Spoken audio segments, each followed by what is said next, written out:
Right, Shalom. First and foremost, I want to give all praises, honor, and glory to Yahweh, Bahasham, Yahushai, Bahasham, Rakha Kodesh. Double honors to the apostles of Great Millstone, and peace and blessings to the elect. Yeah, this is just going to be a continuation, all right, of Daniel, the 11th chapter, all right, and we're on verse 3, okay, as we left off on the last time I did the video. Just give me 1 second. So let me make sure it's live. All right. And, we're on verse 3, dealing with Alexander. Okay, Alexander the Great or Alexander the Greek. All right. Now, just a quick recap, and we did, verse 1, Daniel 11 and 1. And the reason I'm doing this in verse parts or verse segments is because I'm going a little bit more, giving you a little bit more context and information um, as to who these people are and what's going on at this time and how they relate to Israel. Okay, if I was to do that for 5 verses at once, I mean, we'd be here for, you know, an unreasonable amount of time. But it says, Daniel 11 and 1, also I, in the first year of Darius the Mede, even I stood to confirm and to strengthen him. And now will I show thee the truth. Behold, there shall stand up yet 3 kings in Persia. All right, and we know these 3 kings that are going to stand up were Cambyses II, Bardia, all right, who was next. Cambyses II was the first, all right. Bardia, otherwise known as Smerdis, was the next, and Darius, okay, Darius the Persian, or the Great as they called him, was after him. Okay, and it says, and the fourth shall be far richer than they all, which that fourth was Xerxes the first, or as we know him in the scriptures as Ahasuerus, the husband of Esther. Okay, and he's the one you basically see in the movie 300, and you have that whole battle, the battle of Thermopylae, and so on and so forth. It says, and by his strength through his riches, he shall stir up all against the realm of Grecia. Now we went into how this him stirring up all against the realm of Grecia was going into that second Persian invasion of Greece. All right, which the first Persian invasion of Greece started by Darius, the father of Xerxes, but Darius had planned a second invasion. However, he died before he was able to accomplish it. Hence, his son had to carry it on. So we've already covered that part. If you want to know about who these people are, you can go on my channel. All right, and I did videos on it, so you can see who they are. Now, in verse 3, okay, it says, and a mighty king shall stand up that shall rule with great dominion and do according to his will. Now, this mighty king, all right, that shall stand up is talking about Alexander the Greek. Okay, people call him Alexander the Great. But real quick, we're just gonna pull up. All right, we're gonna pull up the Grecian Empire.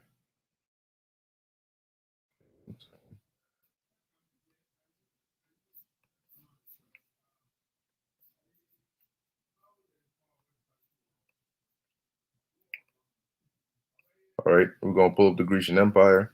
Okay, and okay, so let's pull up this whole joint over here. All right, we'll go with this. All right, and you can see how huge, all right, this empire is. All right, this is vast. All right, they have parts of Cyrene, okay, Egypt, the Levant, Asia Minor, Greece, Macedon, Thrace, all the way Mesopotamia, all the way on to India. Okay, so it was a very, very vast empire. That's why it says in Daniel 11 that in 11 and 3 that a mighty king shall stand up and he shall rule with a great dominion. Okay, and that was Alexander. Now dealing with Alexander the Greek, or just Alexander, when we read in Daniel the 7th chapter, okay, he's likened onto the leopard, and in Daniel the 8th chapter he's likened onto the horn. Okay, that was in between the eyes of the he-goat. Okay, so let's read about Alexander. All right, because we know the name. Okay, we know the name, but who is he? All right, well, what do we actually know about him? Okay, he conquered, this area. He did it quickly. He died, and his four generals took over. All right, but I'm going to read just a little bit here about him and how he affected us. Okay, what impact did he have on us? Because what happened during the time of Alexander's time, all right, eventually led to certain things that you see happening in the time of the New Testament. Okay, and it can clear up some understanding. All right, dealing with the Grecians. Okay, that you hear about in the New Testament. Okay, showing you that they weren't, especially the ones who were believing, they weren't heathens, they were Israelites. Okay. So this says here, Alexander the Third the Great, Alexander the Third of Macedon, um, commonly known as Alexander the Great or Megas, which is, I guess, that's Greek for great. It says was a king, Basileus. That's the word for it, of the ancient Greek kingdom of Macedon. All right, so he became the king of Greece, but originally he started as the king of Macedon, which is over here. All right, which he basically inherited from his father Philip II of Macedon. All right, so it says, and a member of the Argead dynasty. All right, he was born in Pella in 356 BC and succeeded his father Philip II to the throne at the age of 20. All right, now let's see where this is at. Okay, it says here, Pella is an ancient city located in central Macedonia, Greece, best known as the historical capital of the ancient kingdom of Macedon and birthplace of Alexander the Great. However, the scriptures say that he was born in was it Cyprus or Kittim? Let's pull it up. Um,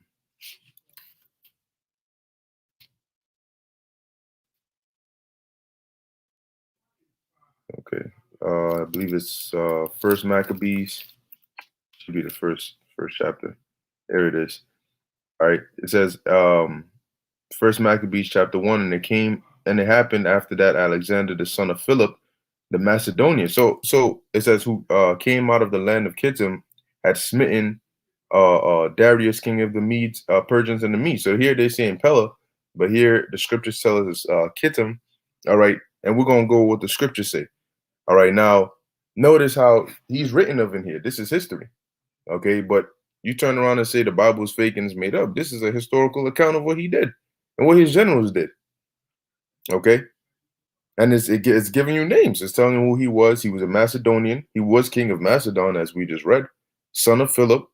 All right, and he defeated Darius III, king of the Persians and the Medes, and reigned in his stead, first over Greece. Okay, first over Greece as a whole, because the Greeks were divided. All right, they used to be, they weren't together, unified, and that was a lot. That was really a lot of these um empires before they became empires. They were divided.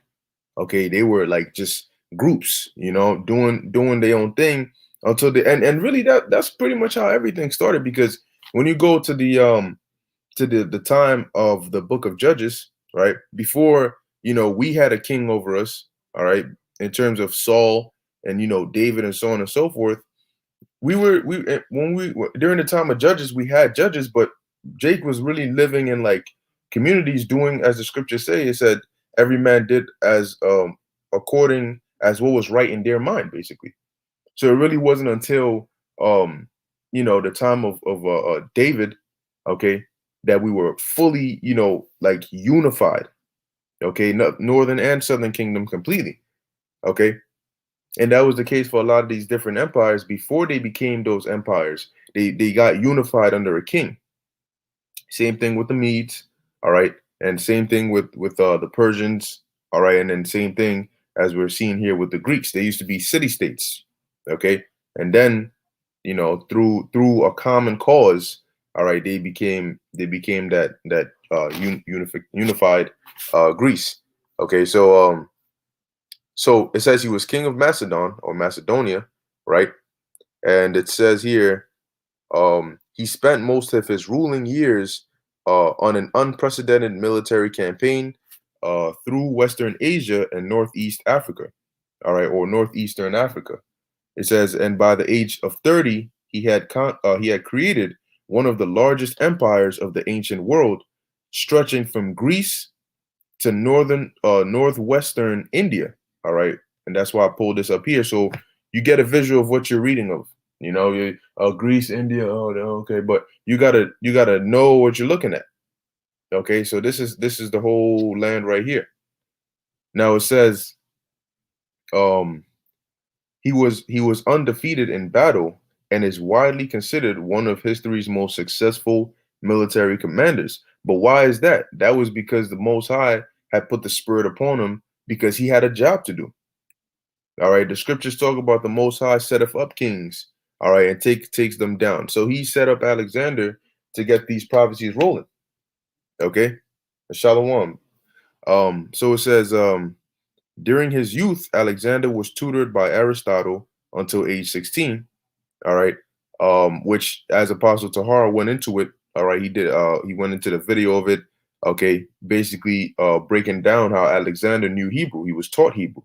Okay, so when he came, as we're gonna get into, when he came over to Israel, all right, he came to Jerusalem, and Jake showed him, in the scrolls, all right, where it talks about him, he was able to read it. Okay, and we're gonna read how he treated the Israelites that were in those respective areas. So it says, during his youth, Alexander was tutored by Aristotle until age 16. After Philip's assassination in 336 BC, he succeeded his father to the throne and inherited a strong kingdom and an experienced army. It says Alexander was awarded the generalship of Greece and used this authority to launch his father's pan-Hellenic program or project to lead the Greeks in the conquest of Persia. Okay, so you have what? Pan-Hellenic, all Greece, all right, or all Greek. And as we're going to read, this pan-Hellenic project leads to it has a greater impact, all right, even upon us. All right, so it says, in 334, he invaded the Achaemenid Empire, or the Persian Empire, and began a series of campaigns that lasted 10 years.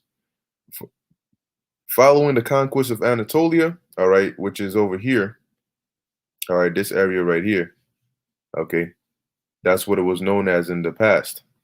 It says, Alexander broke the power of Persia in a series of decisive battles, including those of Issus and Gaugamela.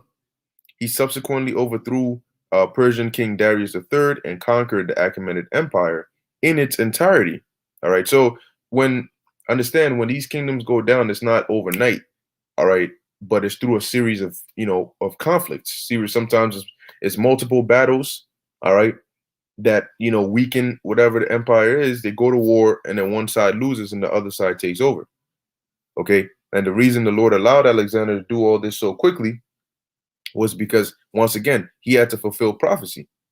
All right, because had Alexander not conquered this area, we would have never led up to the Syrian wars. All right, with Antiochus.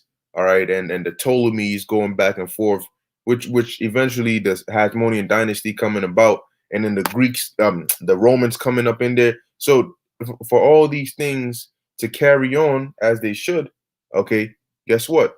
Alexander had to be set up. That's why the Lord allowed him to conquer such a vast land so quickly. All right, in 12 years, you took over this whole joint. Okay. So let's keep reading. It says, he subsequently overthrew Persian King Darius III and conquered the Achaemenid Empire in its entirety. At that point, his empire stretched from the Adriatic Sea to the Bias River. Alexander endeavored, and it's good to notice because when you read the scriptures, all right, okay, around what time is this taking place? You gotta. That's why in Daniel the 2nd chapter, the statue in the Book of Nezer's dream is so important, because it's not just a statue, but it's literally like a time record of the different empires. Okay, So knowing about them, you know, okay, which prophet was during what time period. So when I'm reading the book of Jeremiah, or I'm reading in the book of Esther, or this, that, and third, I have some context as to what's going on. It's not just random names in a random abyss. These people actually lived. That's like if somebody's reading about us, but they don't know what time period we're in. They just, you know, they all right. So you had the apostles, you had, you know, brothers, but then they'll refer back to Esther, then they'll refer back to Jeremiah as if we all live in the same time period. Okay. So in the future, just hypothetically speaking, in the future, they would have to learn, all right, which we know how it's going to be, all right, because the kingdom is going to be here. But just speaking hypothetically, if all things continued as they are now, in the future, they would have to learn. I mean, thousands of years, they would have to learn about America. They would have to learn about this beast system. They would have to learn about NATO and the EU and the United Nations, and then learn how society was. They would have to learn about Trump, Biden, and all these different presidents, you know, and then, you know, about us, so they would know what time period we were in, you know. If in the, and you know, brothers do videos, we talk about the trains, the snow, you know, this policy, that policy.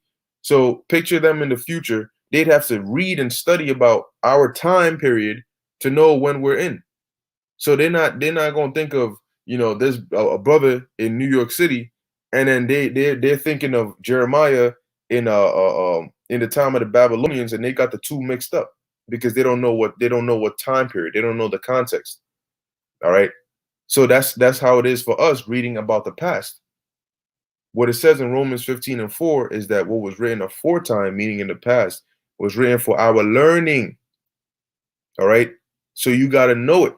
The Lord didn't just write it, just do it there. Yeah, I'm gonna just slap it on here, just whatever the case may be. All right. Study in detail. So it says, Alexander endeavored to reach the ends of the world in the great outer sea and invaded India in 326 BC, winning an important victory over the Pauravas at the Battle of Hydaspes. He eventually turned back at the demand of his homesick troops, dying in Babylon in 323 BC. So he went all the way from here, took over all this area, came all the way, boom, all right, all the way here, and then eventually went back and died in Babylon. Okay. Um, which what happens after he dies? You can read about that. You had certain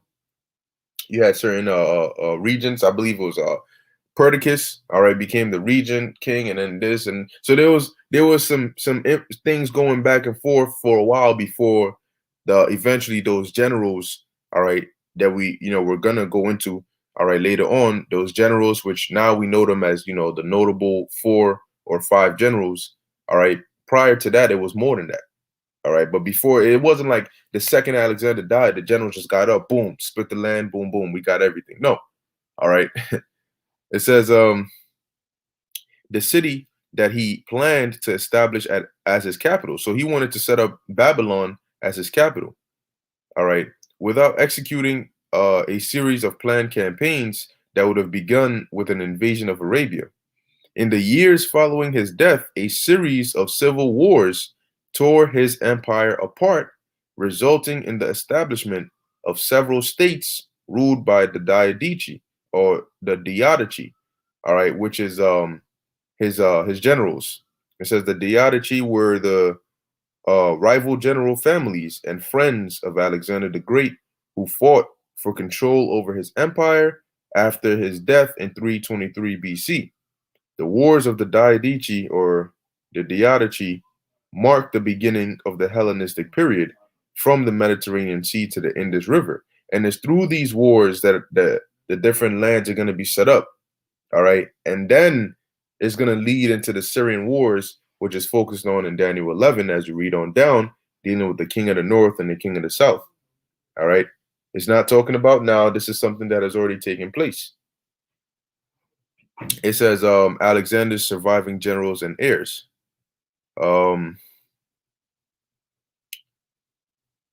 Okay, let's see. So now we're going to go down.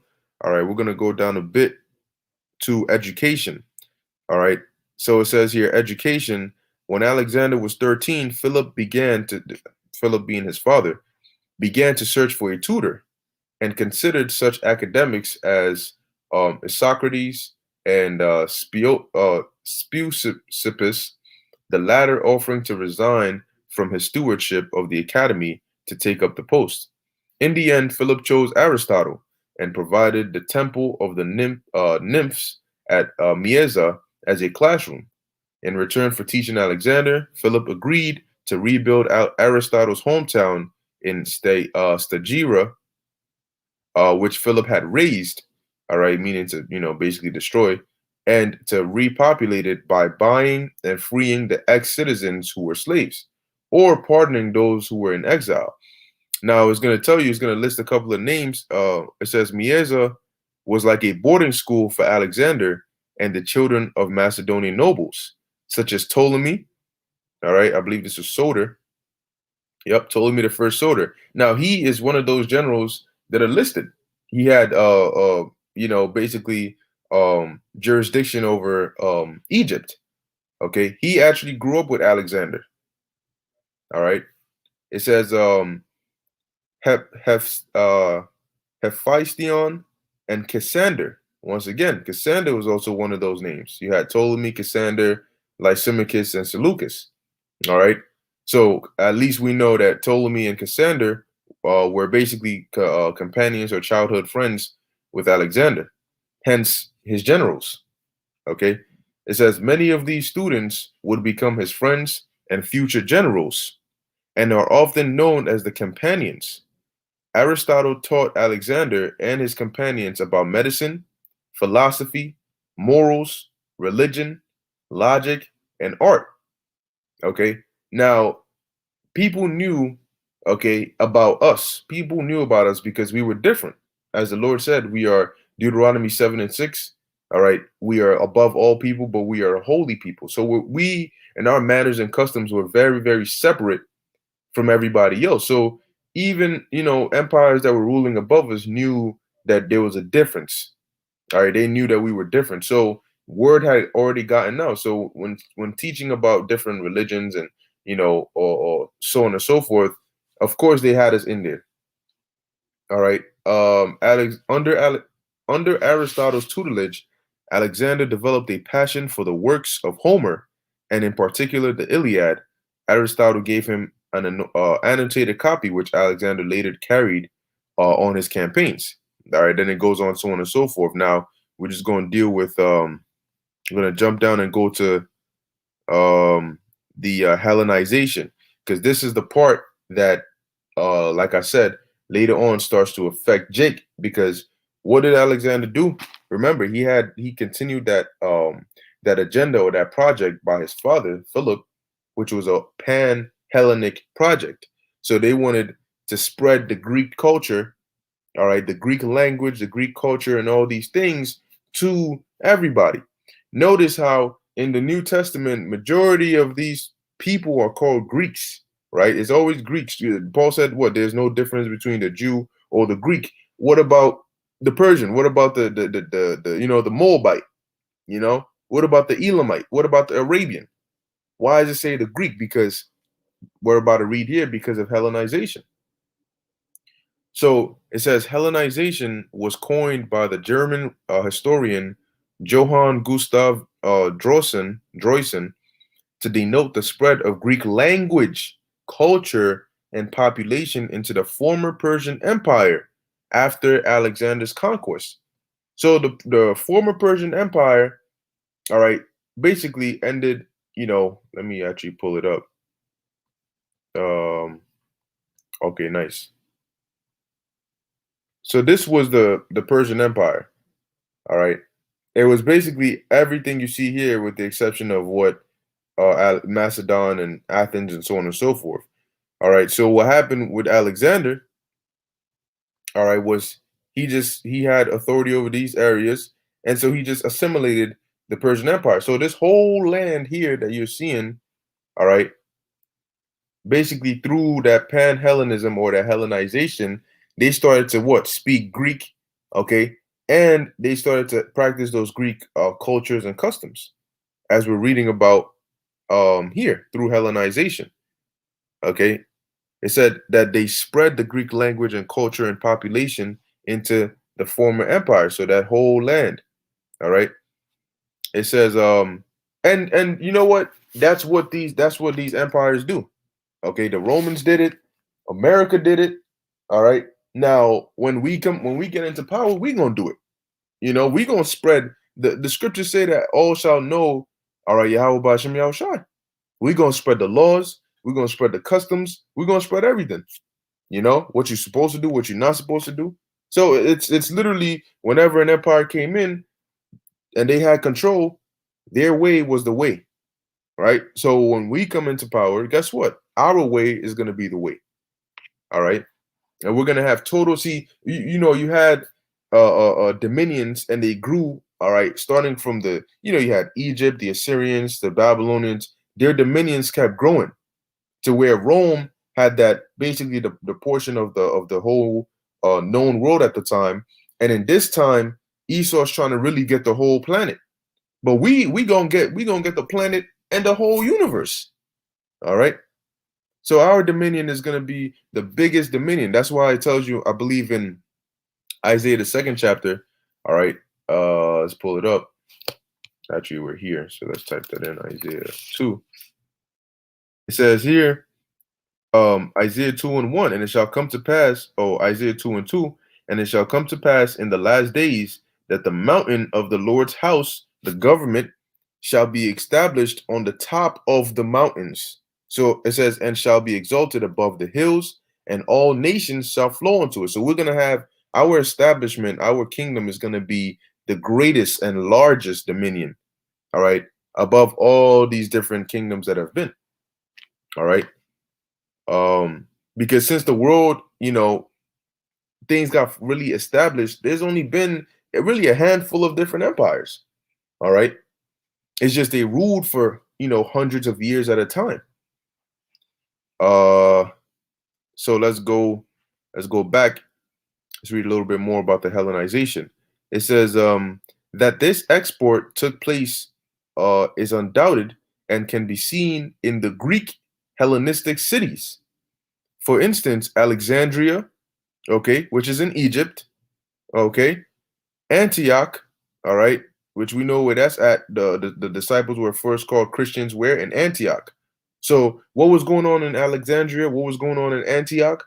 They had and not only those places, but they were speaking. You had people in there who had been influenced by the spread of the Greek language, culture. All right. It says Seleucia, south of modern Baghdad. Alexander sought to insert Greek elements into Persian culture and attempted to hybridize Greek and Persian culture. This culminated in his aspiration to homogenize the population of Asia and Europe. Okay, now let's look that word up. I guess maybe try to make it one. It says subject, okay, make uniform or similar, unite. Yeah, to make it one. Okay, because you got that homo going into same. All right. So it says the populations of Asia and Europe. However, his successors explicitly rejected such policies. So notice how when you go into Daniel, let me see. When you go into Daniel 11 and 4, I'm just going to touch on this slightly. All right, next time I actually go into it, notice it says in verse 3, we're dealing with Alexander, right? Now in verse 4 it says, and when he shall stand up, so when he was at the height of the kingdom, his kingdom shall be broken. All right, because Alexander died, and then his kingdom, there was the civil wars, right? So that unification got broken up, and shall be divided towards the four winds of heaven, all right, which were, the north, the south, the southwest, northwest, going into the different areas that his generals had to rule. Now notice it says, and not to his posterity, meaning his descendants, because those that got dominion of his kingdom were not his children. All right, they were his generals. It says, nor according to his dominion which he ruled. Okay, so they didn't rule according to how Alexander ruled or how he wanted to rule. And that's key because we just read it here. It says this culminated in his aspiration to homogenize the populations of Asia and Europe. He wanted to unite and make it one. And that was the kind of dominion in which he ruled. However, his successors explicitly rejected such policies. And that's what we just read, that what they were going to rule, but not according to his dominion. They wanted to rule how they wanted to rule. It says, nevertheless, Hellenization occurred and throughout the region, accompanied by a distinct and opposite orientalization of the successor states. The core of the Hellenistic culture promulgated by the conquest was essentially Athenian. The close association of men from across Greece in Alexander's army directly led to the emergence of the largely Attic-based coin. All right. It says Koine Greek, also known as Alexandrian dialect, common Attic, Hellenistic, or Biblical Greek. All right. It says, or common Greek dialect. Koine spread throughout the Hellenistic world, becoming what? The lingua franca, the common language. So Greek became the common language of what? Of the Hellenistic world. So the whole area that we're looking on here, Greek became the common language. That's why Paul spoke what? Greek. That's why the Romans also, though they spoke Latin, they also spoke what? Greek. Remember, it was the Greco-Roman Empire. So the different individuals that were living in these different lands, because you had Israelites living in these different lands, what did you think they did? There were some that maintained and remained and maintained the customs of being an Israelite, namely those that were in Judea. But you had some that were in different lands who were influenced by the Greek influence, that Alexander has spread through that Pan-Hellenism. All right, Shalom Zaquan. That's right. Stay in the spirit 144. Second Maccabees 6:6. Neither was it lawful for a man to keep Sabbath days or ancient fasts or to profess himself to be a Jew. Okay. And all this is what is going to lead into the New Testament, where you have Grecians. Okay. Because had Alexander not conquered this whole land and spread that Hellenization, you wouldn't have the Grecian term. Grecian does not mean, all right, necessarily that you are a specific Greek born, all right, here in Europe or in Greece, and so on and so forth. Okay, because when you go into it, there's a definition that mentions a Greek-speaking Jew. So going on, it says the lingua franca. So Greek became the common language, all right, of the Hellenistic lands, and eventually the ancestor of modern Greek. It says, furthermore, town planning, education, local government, and art current in the Hellenistic period were all based on classic Greek ideals, okay, evolving into distinct new forms commonly grouped as Hellenistic. So then you read certain portions in the scriptures, you read it'll mention what? The Hellenistas, all right, or the Hellenists or Hellene. It says aspects of Hellenistic culture were still evident in the traditions of the Byzantine Empire in the mid 15th century. All right. So through this Hellenization, which started with Alexander, but was further pushed, as the elder put the scripture here, from Maccabees during his generals' times. All right. It's namely during the time of Antiochus Epiphanes. Okay. This eventually led, all right, to a lot of Israelites. You had a lot of them that actually just completely left, their heritage of being Israelites and started to live like the Greeks, had children, started to really get into that culture. But you had certain Israelites that knew they were Israelites, but what did they do? They started to adopt Greek names. All right, John Hyrcanus, right? Simon, all these different, even from the Maccabean family line, Alexander, I forget the other dudes, Aristobulus. These are Greek names. All right. When you look into the Hasmonean dynasty, all right, let's bring that up. The Hasmonean dynasty family tree. All right, look at these. Even Jason, for example. All right, these are not Hebrew names. Now you can have the Hebrew equivalent. Okay, so you have John, Simon, Judas. Notice how in the Old Testament you don't see names like this. It's really in the New Testament you see Paul, Peter, John. Where do you think all that goes back to? So what was in between the Hebrew names that we had and now these modern Greek names that you hear in Roman and Greek names that you hear in the New Testament? The difference in between was that Hellenization process. Because one thing about the Romans was they assimilated the Greek Empire into them. So there were things like Greek culture, Greek language, Greek names, Greek art that they took and made a part of their culture as well. So they didn't just completely do away with those things. All right. It's just like today. You got brothers with English names. You look at certain last names, you're like, come on. You know what I'm saying? It's just like today. So you got names like John and Simon in the Old Testament. You'll hear Elijah or Jeremiah. Judah. New Testament you'll hear Judas. Or Jude. Okay.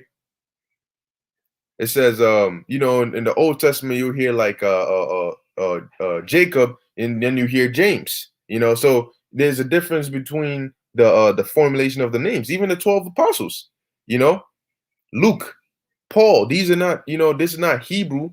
All right. So it says John, Simon, Judas, Eleazar, Jonathan. All right, what you had Eleazar in the Old Testament, Jonathan.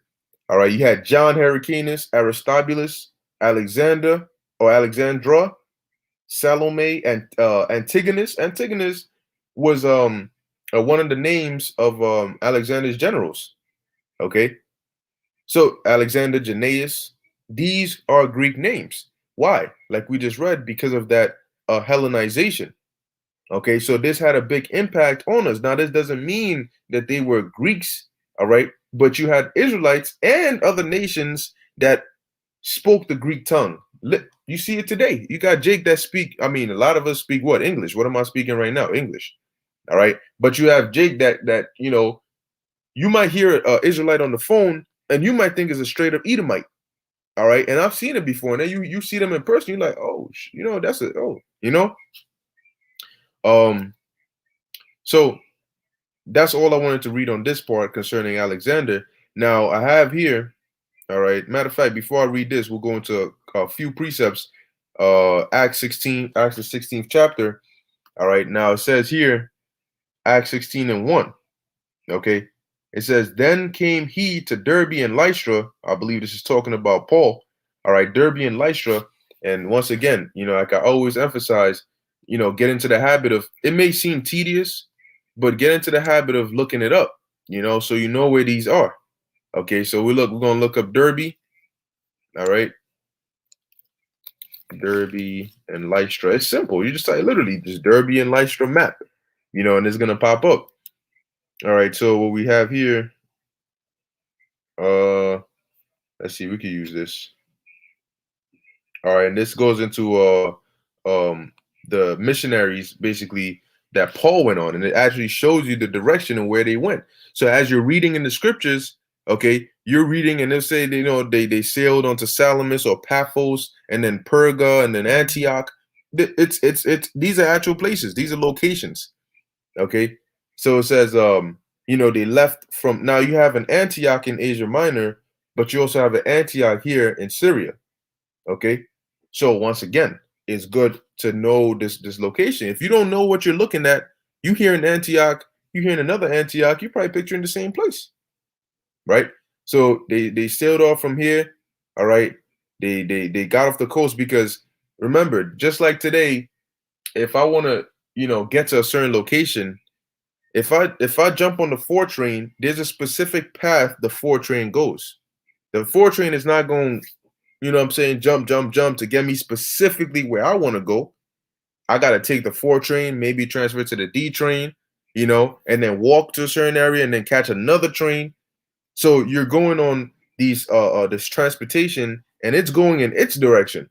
You just gotta board it to get you closer to where you can transfer or whatever the case may be. So if you want to get to somewhere like Asia Minor, instead of having to do all that walking and so on and so forth, because it was dangerous. All right, walking. Hey, Paul tells you that. You had a lot of robbers, okay, people who will be hiding, bandits, and they will rob your ass. So it was very dangerous to travel by land, okay. So you catch a ship or a boat, all right, that's going to Cyprus. Okay, I'm gonna catch that, get here, and then I'll transfer to one, and they will dock. The boats would dock, people will get off. Maybe certain imports, whatever it is. Then it goes again to Perga. Okay, that's where I'm gonna get off. Some of them went in different locations. Anyway, so we have Derbe over here, and you have Lystra over here.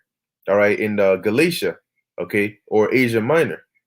Okay, so Acts 16 says, "Then came he to Derbe and Lystra, and behold, a certain disciple was there named Timotheus, the son of a certain woman who was a Jewess and believed, but his father was a Greek." Okay, now does that mean that Timothy was an Edomite? No. Let's look up the word Greek. It says Helen, okay, or Helene. It says a Greek either by nationality, whether a native of the mainland or the Greek islands or colonies. In a wider sense, the name embraces all nations, not Jews, that made the language, customs, and learning of the Greeks their own. The primary reference is to a difference of religion and worship. Okay, so now why would these people make their language, customs, and learning Greek their own? Because when we went back and we read about the Hellenization, what did it say? It said town planning, education, local governments. Okay, it also mentioned how Greek was made a common language. The customs and all these things, they were pushed during that Hellenistic period. Okay, so when you come across a situation like this, Timothy's father was an Israelite, but he was one of those Israelite that embraced. Okay, now it says in a wider sense, the name embraces all nations, not Jews, that made the language, customs, but you had Israelites that actually did this. Now, not Jews, meaning it's excluding those that were specifically in Judea, because they were known like, oh, nah, we're not with this. We do our own thing. Okay, but that doesn't mean that you didn't have Israelites that were part of these people who had taken hold of these different customs and religions and so on and so forth. Okay, so now let's see if we can get a bit more information on this. Another tool you can utilize other than the concordance or the lexicon is the dictionary section. All right, here we're in the interlinear, but if you go to the dictionary section, you have the Eastern Bible Dictionary, for example, and you can look up the different words that are in this verse and get some background information on them. So we're going to go down and let's click on Greek. All right, let's see if they give us something that we can use. Found only in the New Testament, where a distinction is observed between Greek and Grecian. The former is 1, a Greek by race, or 2, a Gentile as opposed to a Jew. The latter meaning properly, one who speaks Greek is a foreign Jew opposed to a home Jew who dwelt in Palestine. Okay, a foreign Jew, all right, one who speaks Greek is a foreign Jew opposed to a home Jew who dwelt in Palestine. So where was Timothy's father? He wasn't in Palestine. He was here. in Galatia, right? And then you had those Jews in Judea. So he would be considered a foreign Jew. His father would be considered a foreign Jew who spoke Greek. Does not mean that he's not an Israelite. Okay, but this is the effects of that Hellenization. Okay. Um. Now it says here the former, or it says here one a Greek by race, and then it puts Acts 16:1, but this is incorrect because Timothy's father was not a Greek by race. All right, his nationality, well, he wasn't an Edomite. Okay, so it seems that that's all that they're gonna give us here that we can actually use.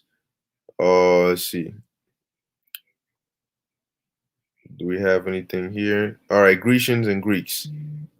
There we go. That this seems like, so you see how just clicking on this, it gives you so much more context. You know, it gives you a lot more information on here. All right. Quite a lot of information. Let me see. It says here in the New Testament, English versions of the Bible attempts to distinguish between Hellenists, which is rendered Greeks, and Hellenistai, which is rendered Grecians or Grecian Jews. All right. Now, give me 1 second. Let me charge up this laptop real quick.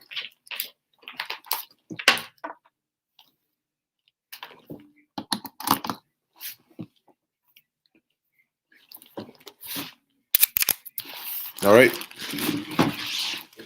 Right. So it says, so there's a difference between an actual Greek, okay, and an Israelite. All right.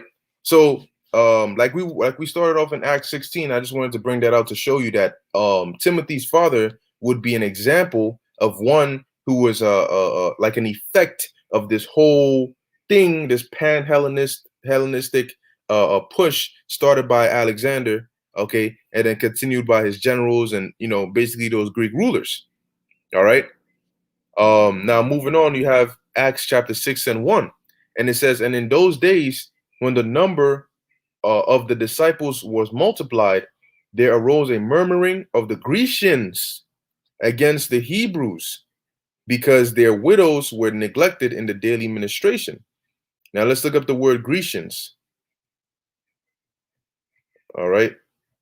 It says here, Hellenistas, one who imitates the manners and customs or the worship of the Greeks and uses the Greek tongue, meaning the Greek language, used in the New Testament of Jews born in foreign lands and speaking Greek. But the question is, why were they speaking Greek? Because, like we went over, Alexander, him conquering the no. So you see how the Lord had to have Alexander set up to do what he did, which would in turn lead to Yahushua coming and then setting up the disciples and then having Paul go out to these different areas and let these Israelites know, hey, look, you speak in Greek, you practicing their customs, so on and so forth, but you're an Israelite. All right, you're an Israelite. Okay, so that right there is just showing you that. Now, before we close it out, I just wanted to deal with this part right here in the book of Josephus, all right, which is an account of what happened when Alexander, see, let's pull up this map again. And you'll notice that within this Greek empire, you have what? You have, oh, this is the Persian. Okay, let me pull up the Greek. All right, in the Grecian Empire, boom, this area is where we were at. The Levant, all right, where Israel was at. So if this was taken over by the Greeks, that means that we had some encounter with Alexander. Now let's read, all right, what happened when Alexander came over there. It was much different than what happened when Antiochus Epiphanes came over there. So this is from the book of Josephus. Let me see if it gives us the exact. All right, it doesn't. I don't remember the exact page, but here it says 11.326. So we're gonna start from there. It says, now Alexander, when he had taken Gaza, made haste to go up to Jerusalem. All right. Now take a look at this. Gaza Uh, ancient map.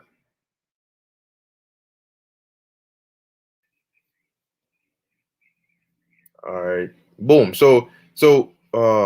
I will keep losing the Greek thing. All right. So this is how he was able. So he he takes over all these different lands. He takes over all these different areas. All right. But we are also a part of those areas that he takes over. All right. So he's taken over Gaza. He comes to Jerusalem. It says, and Jadis, all right, the high priest, when he heard that, was in agony and under terror, and as not knowing how he should meet the Macedonians, since the king was displeased at his foregoing disobedience. All right. Now, when Alexander first came, he basically was telling them, look, you deal with me now, because I'm gonna be the next king, I'm gonna be the one. And they were like, we had already pledged our allegiance or our obedience to the Persians, so we can't just, flip on them like that. So now Alexander goes and he starts conquering stuff, and he comes back and we on some, oh shit, well, you know what I'm saying? Like, you came, and usually that's the reaction. I ask you to join me, or I ask you to, be on my side. You say no, I go and win. Now what you think I'm gonna do to you when I come back? Um, so it says, he therefore ordained that the people should make supplication and should join with him in offering sacrifice to the Most High, whom he besought to protect that nation and to deliver them from the perils that were coming upon them. Whereupon the Most High warned him in a dream, which came upon him after that he had offered sacrifice, that he should take courage and adorn the city and open the gates, that the rest should appear in white garments, but that he and the priests should meet the king in the habits proper to their order, without the dread of any ill consequences, which the providence of the Most High would prevent. So the priests are stressed that Alexander's coming. They're scared. They're like, damn, he's about to violate. But the Lord comes to him in a dream and says, hey, look, calm down. All right. This is what you do. Have the rest of them dressed in all white, and just greet him regularly. Nothing is going to happen. I'm going to make sure of it. It says, upon which, when he rose from his sleep, he greatly rejoiced and declared to all the warning he had received from the Most High, according to which dream he acted entirely, and so waited for the coming of the king.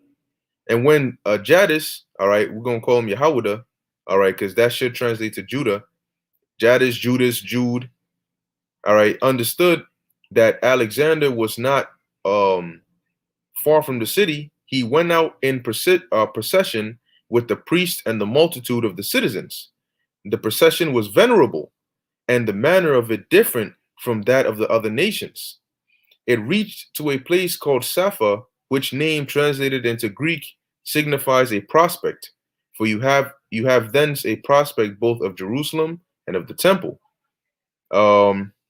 Here we go. And when the Phoenicians and the Samaritans, these damn heathens, all right, that followed him, thought they should have liberty to plunder the city and torment the high priest to death. So they're like, all right, they thinking that Alexander is about to, crush Jerusalem, So they're behind. They're like, yeah, it's lit. Because remember, these Samaritans and Phoenicians were heathens, all right, damn dusty ass heathens that were put in that land after the northern kingdom got deported. So, these are the same demons that when we try to rebuild the temple during the time of Zerubbabel and Joshua the high priest, they kept causing problems for us. So they come in like, oh yeah, he's about to destroy it, and we're about to help partake in it.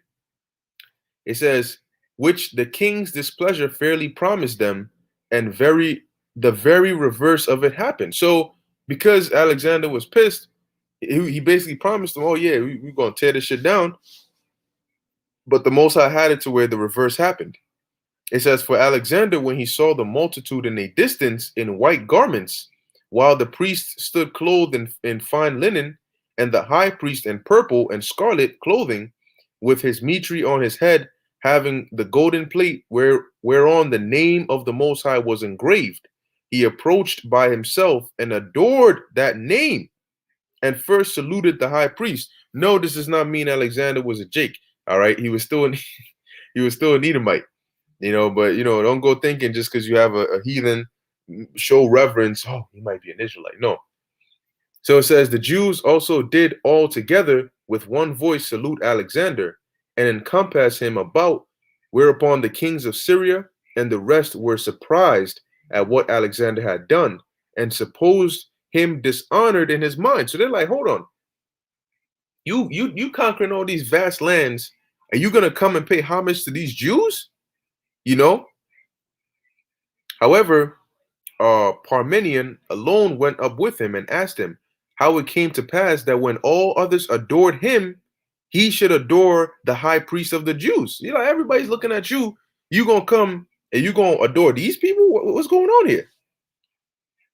To whom he replied, I did not adore him, but that God who has honored him with his high priesthood.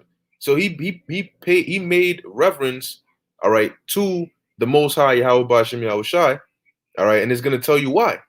It says, for I saw this very person in a dream, in this very habit, when I was at Dion in Macedonia, who, when I was considering with myself how I might obtain the dominion of Asia, exhorted me to make no delay, but boldly to pass over the sea thither, for that he would conduct my army and would give me the dominion over the Persians. So Alexander had a dream, all right, of the high priest, and in the dream he was told that he was gonna basically be given the power to conquer the Persians.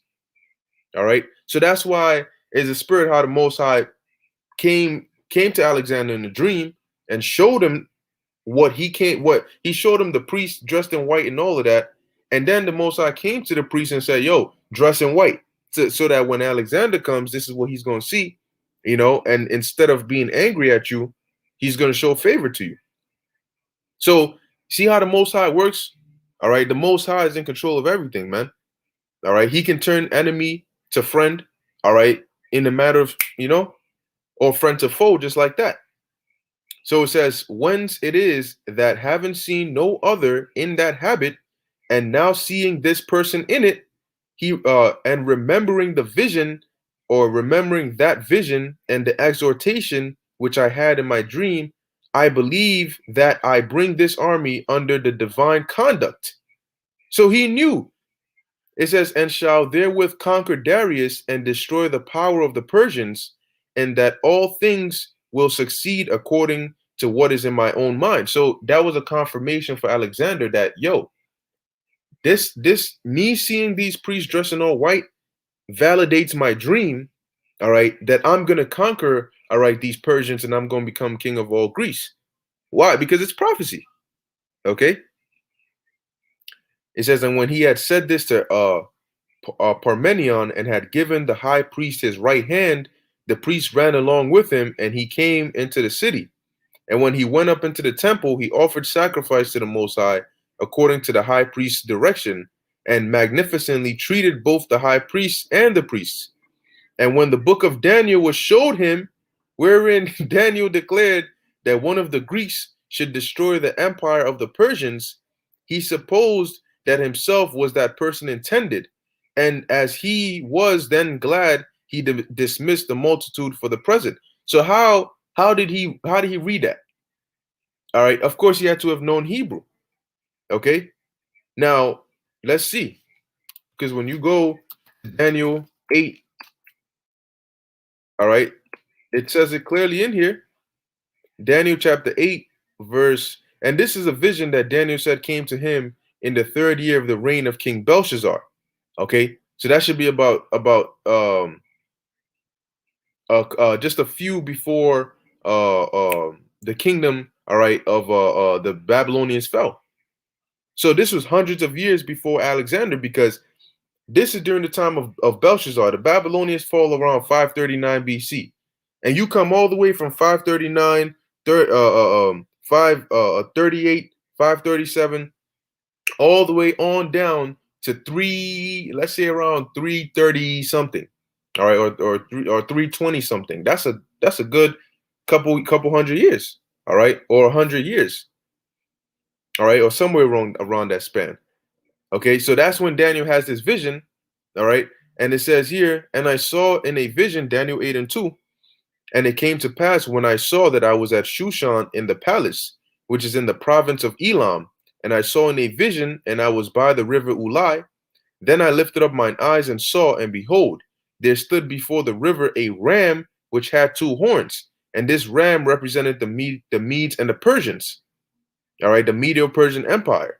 And the two horns were high, but one was higher than the other, and the higher came up last, of course, the higher being the Persians. I saw the ram pushing westward and northward and southward, so that no beast might stand before him. Neither was there any that could deliver out of his hand, but he did according to his will and became great. And as I was considering, behold, an he goat came from the west on the face of the whole earth. All right, boom. This was the west, because Daniel is around Persia, so this is the west, right? It says and the he goat represented the Grecian Empire. All right, it says or the Greek Empire. So it says, and touch not the ground, okay, meaning that was going into how swift and how quick Alexander or the Greeks conquered these different lands.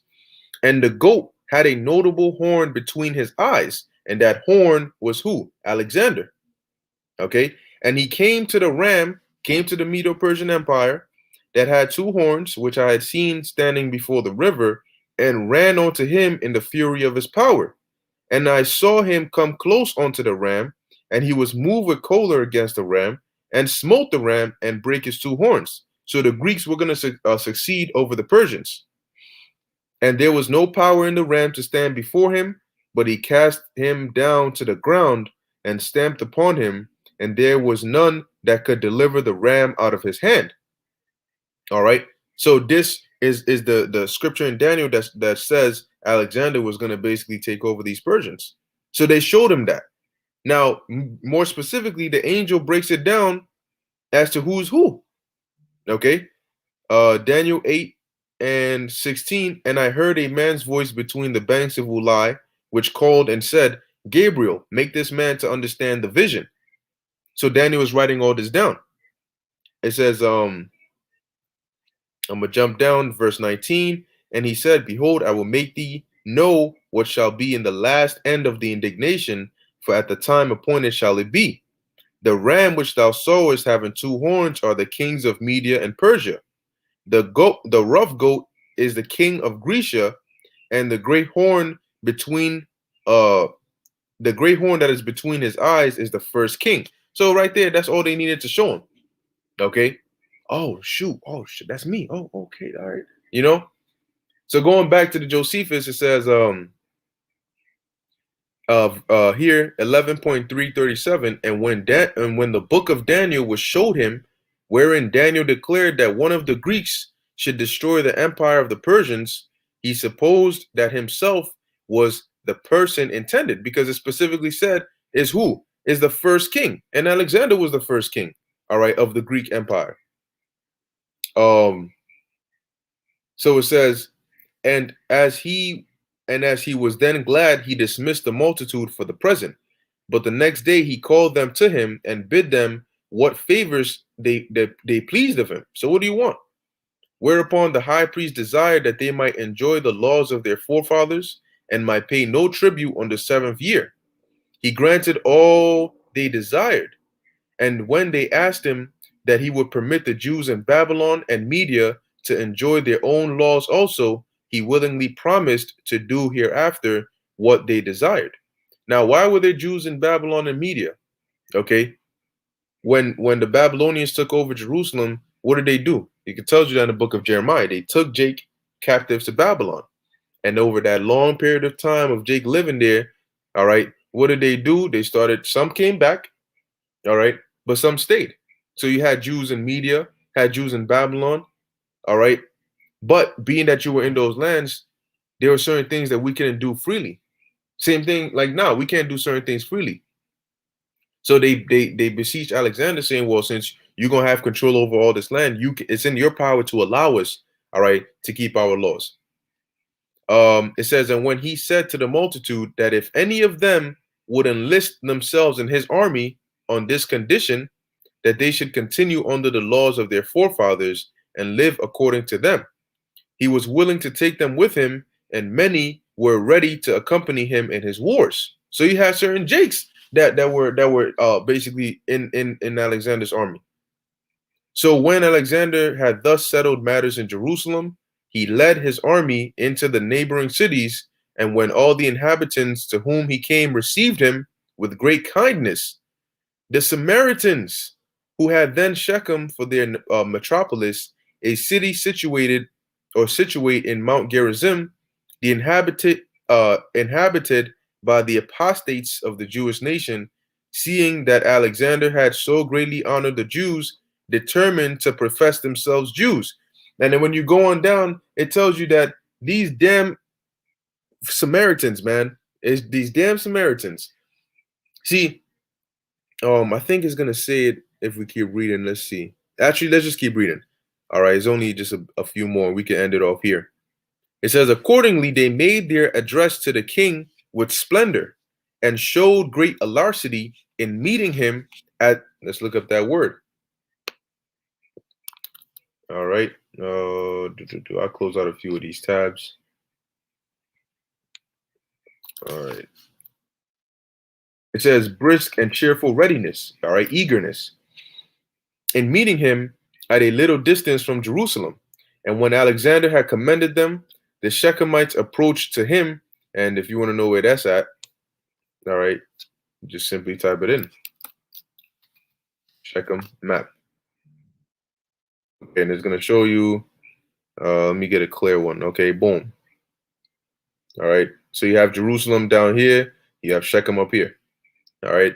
So it says the Shechemites approached to him, taking with them the troops that Sanballat had sent him, and they desired that he will come to their city and do honor to their temple also, because they also built the temple. All right, which basically, remember, they were like a counterfeit version of us, because in order to live in the land, they had to be taught how to worship the Lord in the land so that they wouldn't keep getting killed by them lions. And then over time, they now start thinking that, you know, their descendants start thinking that they're entitled, or they worship our power. And that's why Yahushua told the lady at the well, the Samaritan woman at the well, that you know, you don't know who you worship, but we know who we worship, for salvation is of the Jews. All right. It says, to whom he promised, and when he returned, he would come to them. And when they petitioned that he would remit the tribute of the 7th year to them, because they did so thereon, he asked who they were that made such a petition, right? So he's like, because they thinking, well, you just did this for the Jews, so shit, you know, let's come up in there and let's ask you to do things for us too. And he's like, okay, well, who are you?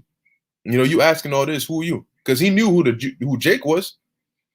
It says, and when they said they were Hebrews, all right, but had the name of Sidonians living at Shechem, he asked them again whether they were Jews. All right. It says, and they said they were not Jews. All right, because to be in Hebrew does not necessarily mean that you're an Israelite. You have Hebrew Israelites, you have Hebrew Edomites, you have Hebrew Elamites. All right. So it says, and when they said they were not Jews, it was to the Jews, said he, that I granted that privilege. Ooh, damn. You know, so they pulled up and said, oh, well, you could do this for us too. He's like, who the hell are you? Oh, we Hebrews. Or are you Jews? He's like, no, we're not. They said, no, we're not Jews. He said, all right, well, then what you asking for? I granted this as a special favor for the Jews. All right. That's why he said it. It was to the Jews, said he, that I granted that privilege. However, when I return and am thoroughly informed by you of this matter, I will do what I think, or what I shall think proper. And in this manner he took leave of the Shechemites, but ordered that the troops of Sanballat should follow him into Egypt, because there he designed to give them lands, which he did a little after in Thesis, where he ordered them to guard that country. And it was the Alexandria, Egypt, was named after Alexander, and he gave us basically leave. You know, whatever Jews wanted to go there and stay there, we were able to do so. That's why you also had a large community of Jakes, all right, that were living in Alexandria, Egypt. All right. So yeah, that's pretty much it. Going back to Daniel 11:3, it says, "And a mighty king shall stand up, that shall rule with great dominion and do according to his will." And that mighty king was Alexander the Greek. All right, which we just went into a bit of information about him, what he did, what impact he had on us. Okay. And so I'm gonna end it off here, Lord willing. You know, next time we'll go into verse 4, going into the Diadichi, you know, the wars, the generals, and so on and so forth. All right. But hey, you know, Lord willing, this is edifying. All right. To those that tuned in. All right. This, you know, there's different parts of the scriptures that we go into. All right. But you know, you got a lot of oftentimes Jake don't like to, you know, get into the actual information and the, you know, the learning part of the scriptures. You know, they like the things that are easy on the ears. You know, I just gotta listen, or it's just, you know, drama or is a rebuke or is this, you know, but you gotta also have that part of the scriptures where you study, you know. So anyway, with that, I want to give all praises, honor, and glory to Yahweh, Bahasham, Yahweh Shai, Bahasham, Rakak Wadash. Until next time, Shalom.